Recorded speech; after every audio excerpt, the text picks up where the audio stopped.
Hi, I'm Miss Hadi from Olympian High School. I'm going to use the Traditions and Encounters textbooks to teach you guys about Arab national states and the problem of Palestine. So the first paragraph in this section is just letting you know that many of the Arab states in Southwest Asia are going to rid themselves of imperial rule, some of the old imperial powers like Britain and France, but this is all going to be complicated by the context of the Cold War and the presence of oil in this region, which is going to cause the superpowers to take a large interest in this region because they need that oil for their military industrial complexes. It's also going to underscore how important Palestine is. All of the Arabs in the region were very interested in what was going to happen in Palestine, so that's an important case that you need to know. So before we start, let's just remind ourselves that Palestine where Palestine is what we now call Israel. There are Palestinian territories here, but in case you're wondering where is Palestine, remember that Palestine, this entire area, was controlled by the Ottoman Empire. The Ottoman Empire falls at the end of World War I, and then this territory at the end of World War I is taken over by the British and the French under the Mandate system, which you learned about in the past. So the British and the French basically colonized this region without calling it colonization, without calling it imperialism. That's what they had done. They controlled this region as if they were going to support the Arabs until they were ready to set up their own states. In the meantime, you have all these Jewish people moving and migrating to this region. At the time, this Jewish immigration was happening under the British mandate of Palestine. So the British were in control. They were basically an imperialist power here. Meanwhile, the Jews are immigrating in the 1920s and the 1930s, and the Arabs here are becoming very afraid that the Jewish people are going to eventually displace them, take their land, which is ultimately sort of what happens. But in the meantime, we have to get to how does this all unfold? We have to remember that there's, you have the context of World War II and the Holocaust, which of course will intensify people's fears about what will happen to the Jews if there is no homeland here, and increase sympathy. Also talk about nationalizing versus nationalism in a minute. But first, I want you to know about the legacy of Palestine and how much it consumed people's concern at this time. So the first beginning of this paragraph tells you about that Great Britain was the mandate power and control in Palestine after the Great War. And there's a huge problem with Britain being here. One, they're a white European power, and they're making promises to European Jews that are not from here, that are also foreign. So this very much looks like imperialism. 90% of the people living here were Arabs, and they were the native people. So at first, there's like 10% of the population that's coming is going to become Jewish people, and then eventually it will rise to about 27% by 1935. And they're making conflicting promises. They're telling the Arabs that they're going to have a homeland here, and there's references to that in a letter called the Hussein McMahon letter of 1915, which isn't referenced here. At the same time, they're making promises to the Jewish people, like we see in the Balfour Declaration, which is a very contested, disputed document amongst historians. Not everybody agrees on what it means and what it was promising, and whether even the British had the right to make a promise to foreigners that they could take this land. But you can read about that on your own, the Balfour Declaration, and was it really promising a national home, and does that mean a Jewish state? But basically, some people say that the Balfour Declaration was a public expression of support by the British to the Jewish people in favor of a Jewish homeland in Palestine, or a Jewish state in Palestine. Zionists were people that were opposed to anti-Semitism at home, as obviously it was intensified during World War II, during the Holocaust, where millions of Jews lost their lives. It was a terrible time for the Jewish people, and so that made many Jewish people adamant that they needed their own homeland in Israel. The problem is Israel at the time was, the former Ottoman lands where the Palestinian Arabs lived, and they didn't want to be displaced from that land. They were afraid of losing that land. And so there's the British there are having to deal with all of this increased Jewish immigration, and at the same time allaying the fears of the Palestinians, who are largely Muslim. Some are Muslim, some are Jewish, some are Christian, but they're trying to, balance the competing interests of the Jews and the Muslims. And of course, as I said, they were also Christians and Jews. The Palestinians aren't all Muslim. Okay, so obviously this is complicated, and there's fighting that's happening, violence that's happening between the British, between the Jews and the Arabs, and the British are not sure how to resolve this problem.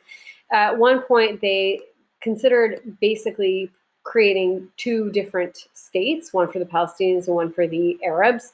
As I told you, the Arabs were afraid that these like white-looking Jews that were coming in, they looked like imperialists. They were creating kibbutz, which were basically communal farms. I told you the 1920s and 1930s, there were a lot of anti-Jewish riots. At the same time, you have Nazi persecution of the Jews and Jewish people arming themselves to protect themselves against Arabs. So there's these very tense conditions.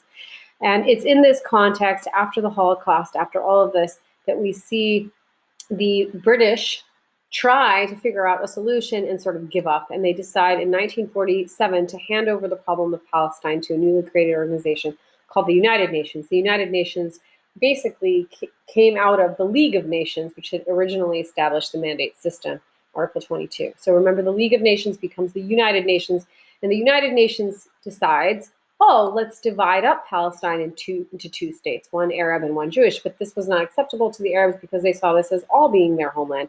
Right? It's like these are white foreigners from outside. They look like imperialists, and 90% of the people here, the natives, this is their land. So that was their perspective. Of course, the Jews had a different perspective, and essentially a civil war broke out in 1947.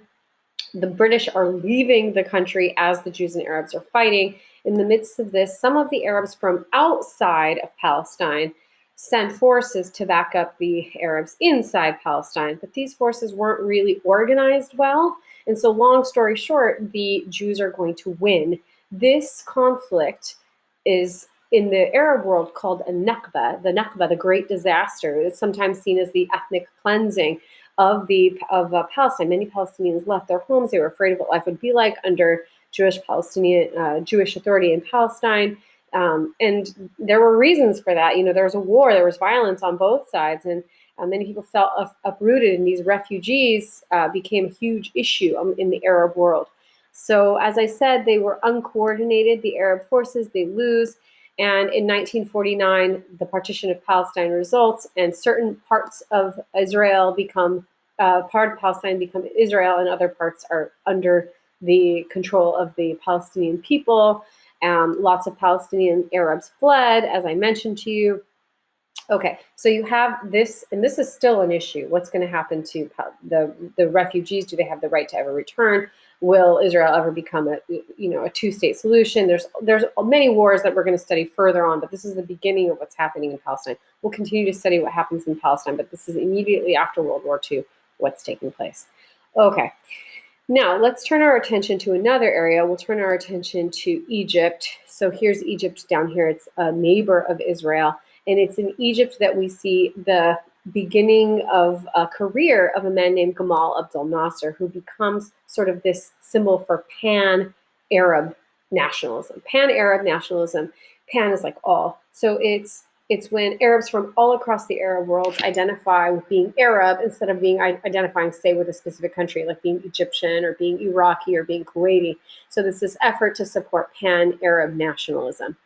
This man, Gamal Abdel Nasser, is going to overthrow Egypt's King Farouk, and undermine other possible challenges to, usurping power, like the communists and the Muslim Brotherhood. And using the military, he's going to declare himself prime minister and then create a really strong Egypt that is going to be very similar to India in its internationalist position in attempting to be non-aligned. This comes up every year on the AP exam, so this is something you have to know. You have to be able to compare India's policy of non-alignment with Nasser's basically internationalist position. Basically, the idea is that the Cold War and trying to choose a side was a new form of imperialism, and that Arab states should stay away from making an alliance with either the United States or the USSR, and then try to play these powers against each other to take advantage of to exploit the advantages of sort of trying to win or of them trying to curry favor in the Arab world. So he condemned things like the Baghdad Pact. The Baghdad Pact was an agreement between the United States and Turkey, Iraq, and Iran. And again, he tried to use his political savvy to get economic and military assistance from both of the superpowers. He also tried to get rid of what was left, the vestiges of imperialism in the Arab world. So, for example, he gave support to what we'll later study, the Algerian Arab fighters against the French. And he also wanted to get rid of the British control of the Suez Canal. And so this is going to basically create a crisis. In 1956, he's going to nationalize the Suez Canal because at that point, the British and the French and the Israelis were really interested in what was going to happen to that. So we need to make sure that we distinguish between the word nationalism, which is like wanting your own state, and nationalize, which is when you take something that's privately owned and you turn it into something that's owned by the state. So this would have diminished the power of the British in this area, and the British wanted to maintain like some kind of shared control of the Suez Canal. So what ends up happening when he nationalizes the Suez Canal is a combined force of British, French, and Israeli forces invade Egypt and try to force him to allow international shared control. But they forgot to consult the superpowers. And in this bipolar world, the Cold War, you can't do anything without the approval of the superpowers. So here's Gamal Abdel Nasser on the left. And so the United States is going to condemn the attack and force the British, French, and Israelis to withdraw. The Soviet Union will also condemn the attack. And this is ultimately, the effect is going to be, it will strengthen Nasser's position, especially his prestige as an Arab leader in the Arab world. Of course, Israel is going to continue to be a problem, and the superpowers will continue to fight for power and to create alliances in the Arab world, largely because of the importance of oil. We'll continue to study Southwest Asia, but this is a quick introduction to what's happening in the Southwest Asian region after the conclusion of World War II. So now you should remember about the importance of oil, the importance of Palestine, Pan-Arabism, Pan-Arab nationalism, Gamal Abdel Nasser, and the Suez Crisis. You know what that is, and you know about what happened in Palestine. So those are the major things, and Zionism, all of that. So I hope that was helpful.